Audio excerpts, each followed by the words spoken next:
Not like sitting in the studios and talking about the land, like giving title to a land here.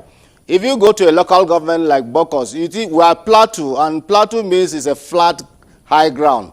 Well, it's a flat ground. And you know, they are quite vast.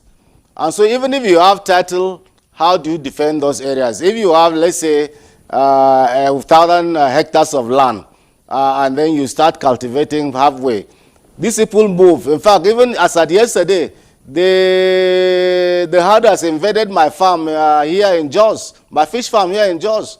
So what do you do before? And they are more in numbers than my workers. And if they had attempted to do this, they would have killed them. So these things are real, because this movement of cattle and the herders down to the plateau are real. So it's not a matter of saying that it's different, it's the same. And that's why you have the same thing in Benue too, because it's a land.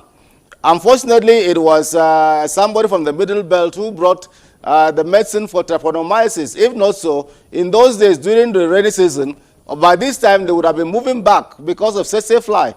But now, even right now, you have herders as far as Oyo, Abia, and the rest, and fighting people there too. So it's not peculiar to Plateau. The Plateau key situation is that the land, if you notice, the first ranch that was established by the Europeans was here on the Plateau, where you have Frisian cattle, and it's still on. So it means it is a land that is good for rearing of animals. So that pressure is still very much there. And again, you have the effect of drugs. Even with the unemployed youth, drugs plays a lot of parts in criminality. And so if you have your youth getting more into drugs, you can see even what played out. Some of the youth, sometimes even with their bare hands, they go for reprisal that somebody killed them. They even attack soldiers.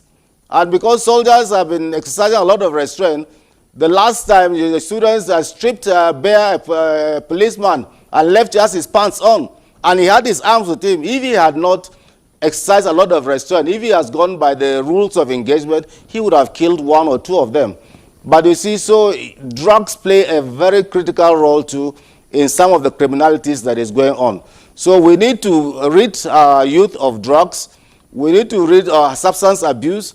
We need to actually see how we can this thing. And going forward, like we have said, even at the 2014 National Confab, which I was a delegate, we must start thinking about how going forward, are we going to continue rearing our animals like this? And if we say by the year 2070, Nigeria will be the 5th largest economy in this world, are we going to be rearing animals like this? We need to start thinking about ranching now. We need to start thinking about even changing this sort of cows that we have. Are they going to produce our dairy requirement? Are they enough to produce our beef requirement?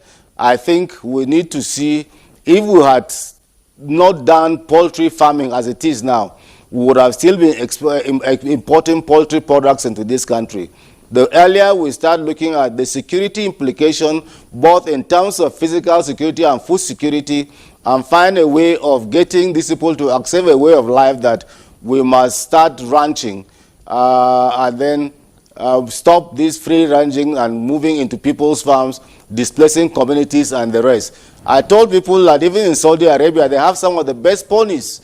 They have ranches in Saudi Arabia. They don't have grass. They import grass from Brazil, Argentina. They import water to drink in Saudi Arabia, but they have ranches.